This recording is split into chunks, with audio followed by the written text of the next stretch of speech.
전북도 교육청이 학생 수가 10명 미만인 소규모 학교의 통폐합을 추진하고 있습니다. 남원 지역에서는 기숙형 통합학교까지 검토되고 있습니다.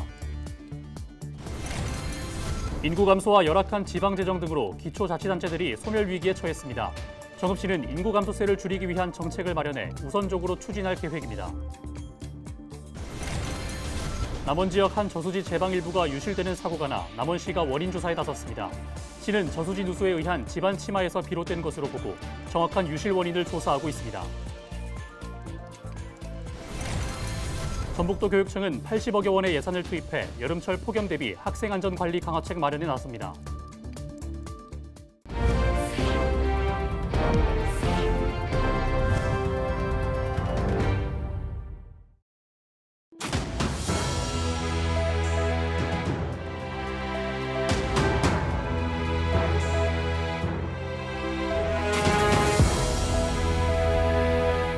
시청자 여러분 안녕하십니까? 헬로티비 전북뉴스입니다. 전북도 교육청이 학생 수가 10명 미만인 소규모 학교에 통폐합을 추진하고 있습니다.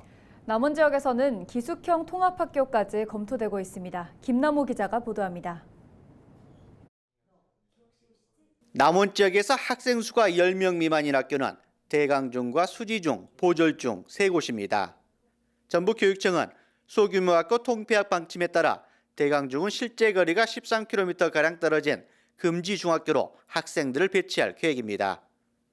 수지 중학생들은 7.1km 인근 송동 중학교로, 보졸 중학생들은 6.9km 거리에 위치한 영복 중학교로 재배치될 전망입니다.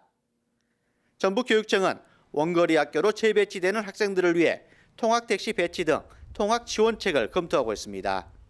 장기적으로 봤을 때 서부 지역, 그다음에 동부 지역에도 학생들이 이제 줄어들게 되면 그런 시설이 좋은 학교들을 만들어 놓으면 충분히 지금보다 훨씬 나은 양질의 교육을 아이들한테 해줄 수 있겠다라는 이제 그런 판단이 들어서 현재 심사 중에 있습니다. 남원교육지원청은 또 통폐합 대상 3개 학교를 포함한 읍면지역 10개 학교를 대상으로 권역별 통폐합안도 함께 검토하고 있습니다. 지역 정치권에서는 기숙형 학교와 학부모 거주 시설까지 고려하는 농어촌 지역 특화 교육 모델 개발이 필요하다는 주장도 제기되고 있습니다.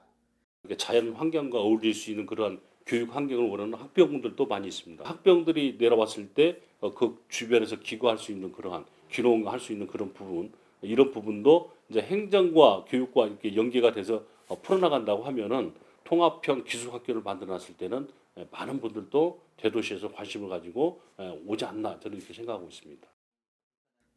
가파른 학령 인구 감소 여파로 소규모 학교 구조 조정이 불가피하다는 전북교육청.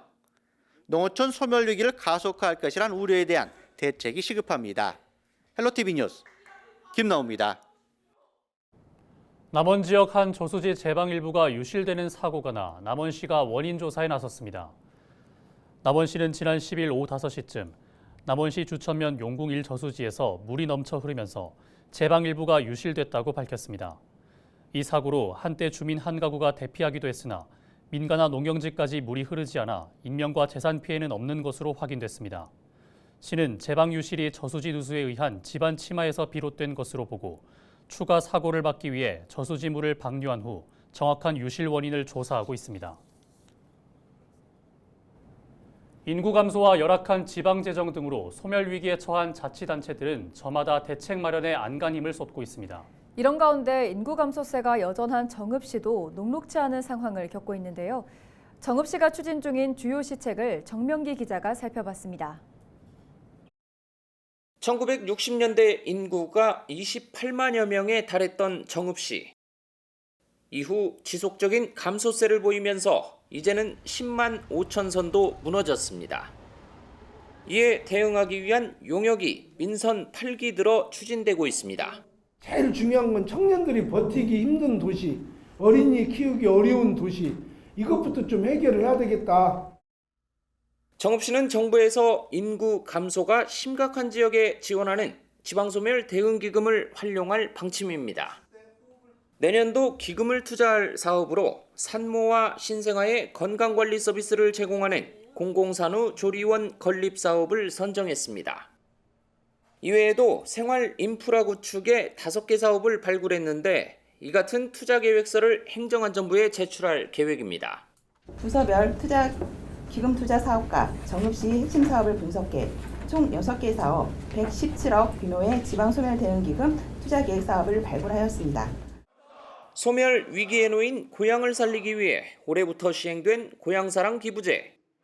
정읍의 경우 최근까지 기부자 2,600여 명이 참여해 3억 3천만 원이 넘는 기부금이 모였습니다. 정읍시는 오는 11월까지 주민 복리 증진에 필요한 기금 사업을 발굴할 방침입니다. 우리 시는 현재 30개 품목 83개 상품을 국내품으로 선정하여 기부제를 추진해 나가고 있습니다. 2023년 정읍시 고향사랑 기금 목표 조성액은 7억 원으로 지속적인 기부로 이어질 수 있도록 자발적인 기부나 구성에 최선을 다하겠습니다. 정읍시는 또 하나의 역점 시책으로 다른 지역 사람이 정읍에 전입하면 주는 지원금을 10만 원 늘린 최대 40만 원까지 지급하기로 했습니다. 헬로티비 뉴스 정명기입니다. 지난달 막을 내린 전북 아시아 태평양 마스터스 대회를 위해 각 시군에서 파견된 인력의 인사상 피해를 전북도가 외면하고 있다는 주장이 제기됐습니다. 김성수 전북도 의원은 12일 열린 정책 질의에서 아태 마스터스 조직이 파견 직원들이 소속 기관으로 복귀하면 인사상 불이익이 발생할 수밖에 없다고 주장했습니다. 그러면서 전북도가 장기 파견자에 대한 인센티브 부여를 적극 검토해야 한다고 밝혔습니다. 전북도교육청은 80억여 원의 예산을 투입해 여름철 폭염 대비 학생 안전관리 강화책 마련에 나섭니다. 전북교육청은 오는 9월 30일까지를 폭염 대책 기간으로 정하고 24시간 비상 대응 체계 유지에 들어간다고 밝혔습니다. 또 폭염특보 시 실외 활동 자제 또는 금지, 단축 수업, 휴업 검토 등 학사 일정을 탄력적으로 운영하도록 했습니다. 이와 함께 도교육청은 공공요금 인상에 따른 난방기기 전기요금 부담을 줄이기 위해 학교 기본 운영비 81억 원을 추가로 지원할 계획입니다. 매년 여름이면 태풍과 집중호우 걱정을 빼놓을 수 없습니다. 특히 도심에서는 침수 피해가 사망사고로 이어져 우려가 더욱 큽니다. 부산에서는 올해 전국에서 처음으로 도시침수 통합정보 시스템이 도입됐고 인명피해를 막기 위한 대책이 대폭 강화됐습니다. 어떤 내용인지 안수민 기자가 보도합니다. 지난해 8월 비가 쏟아지던 서울 서초동 거리에서 남매가 맨홀 안으로 빨려 들어가 사망했습니다. 같은 달 신림동에서는 침수된 반지하 주택에 갇힌 장애인 일가족 3명이 참변을 당했습니다. 한 달 뒤 경북 포항의 한 아파트에서는 태풍 흰남노로 침수된 지하 주차장에서 주민 7명이 숨을 거뒀습니다. 지난해뿐만이 아닙니다. 2020년 여름 부산에서는 초량 지하차도가 침수돼 차에 갇혀 탈출하지 못한 시민 3명이 목숨을 잃었습니다. 침수 위험성을 미리 알고 대비할 수 있다면 사고 가능성도 낮출 수 있지 않을까. 부산시가 올해 5월 공개한 도시침수 종합정보 시스템은 부산의 지역별 과거 침수 기록, 또 변화한 환경을 종합해 비가 내리는 양에 따른 침수 위험 정도를 알려줍니다. 시민 누구나 컴퓨터나 휴대전화로 시스템에 접속하면 지도 위에 표시된 색깔로 현재 내가 있는 위치에 침수 위험성을 알 수 있습니다. CCTV로 실시간 현장 모습을 살펴보고 가장 가까운 대피소와 대피 경로를 파악하는 것도 가능합니다. 강수량 등 기상 정보는 물론 변화하는 도로 통제 상황에 대한 정보도 종합적으로 확인할 수 있습니다. 기존에 시민들께 알려드리던 SMS라든지 재난 방송 이런 것들은 수동적으로 받아보는 방식인데 비해서 이 시스템 같은 경우는 시민들께서 직접 들어와가지고 능동적으로 정보를 볼 수 있도록 제공을 한다는 게 가장 큰 취지고요. 아직 시작 단계인 만큼 보완해야 할 부분도 남아 있습니다.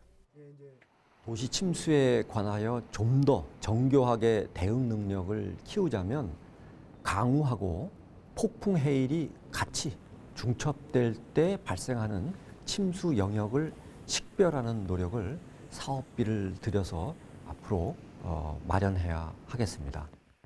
부산시는 이와 더불어 도심 하천 진출입로 130곳에 원격 통제 시스템을 도입하고 맨홀 1000곳에 안전장치를 설치했습니다.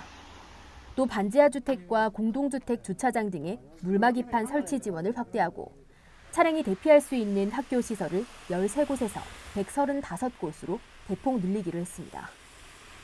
이상기후 현상으로 매년 강해지는 집중호우와 태풍. 여름이 다가올수록 각 지자체도 대비책 마련에 분주해지고 있습니다. 헬로티비 뉴스 안수민입니다.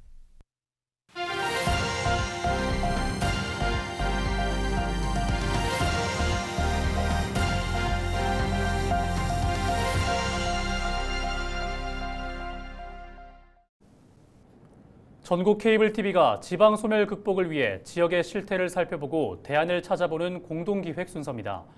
올 3월 기준 경북도 내 23개 시군 중 소아청소년과 전문의가 단 한 명도 없는 지역이 11곳에 달하는 것으로 나타났습니다. 하지만 이를 보완할 공공의료마저 부족한 인력으로 인해 의료 공백이 발생하고 있어 지역 의료 붕괴를 막기 위한 특단의 조치가 필요해 보입니다. HCN 류희진 기자의 보도입니다. 전국에서 대표적인 의료 취약 지역으로 손꼽히는 경북. 오랜 저출산 고령화로 소아청소년과 전문의가 단 한 명도 없는 지역이 많습니다. 그렇다 보니 응급 상황이 발생할 경우 타 지역 의료시설을 찾아야만 하는 상황에 놓일 수밖에 없습니다. 대구까지 가면 한 40분 정도 걸려요. 여기서 예약할 때는 이제 얼마 없는데 제 순서가 끝나거나 아니면 그렇다고 해서 또 너무 늦게 하면 마감되고.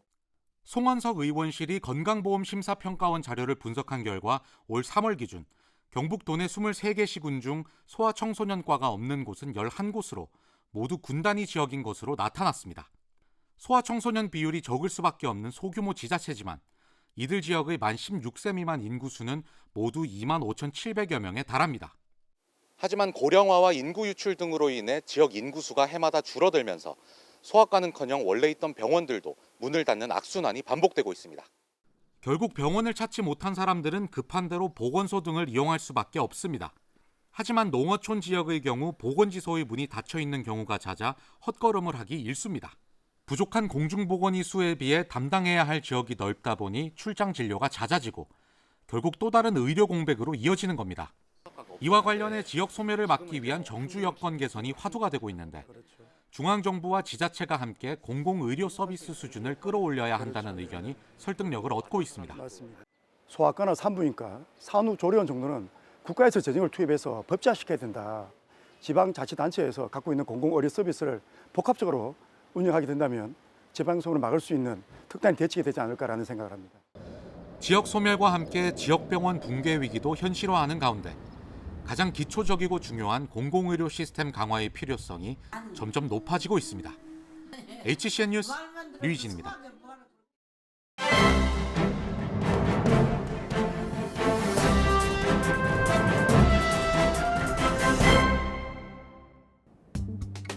신문브리핑 전북도민일보 기사입니다. 22대 총선을 앞두고 민주당 출신 무소속 의원과 현직 단체장들의 복당 문제가 수면 위로 떠오르고 있다고 합니다. 특히 전북은 지난 6일 지방선거 결과 14개 자치단체 중 신민임실군수, 최영일 순창군수, 황인홍 무주군수 등 3명이 무소속 신분이라고 하는데요. 민주당의 무소속 인사의 복당 문제 처리에 따라 이들의 거취가 결정될 것으로 보인다고 합니다. 신민임실군수는 3선 연임 제한으로 다음 지선에 출마하지 못하는 정치적 자유스러움이 민주당 복당에 힘을 실어줄 것으로 신문은 예상했습니다. 정치적으로 자유스러운 만큼 임실 발전을 위해 민주당을 선택할 가능성을 배제할 수 없다는 것이 정치권 내 중론이라고 합니다.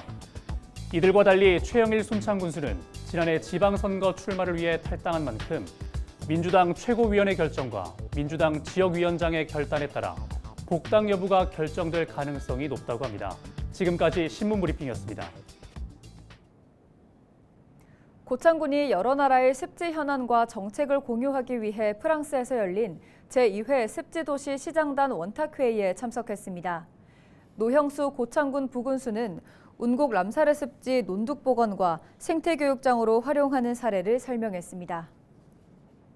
우리 고창군은 전 세계에서 유일한 내륙 습지인 운곡 습지와 연안 습지인 고창 갯벌을 모두 보유한 세계적인 생태 도시입니다. 앞으로 이 우수한 생태적 가치와 아름다운 자연 경관을 널리 알리어 남서도 습지 도시로서의 위상은 물론 세계적인 관광 메카로 만들어 가겠습니다. 이어서 날씨 전해드립니다.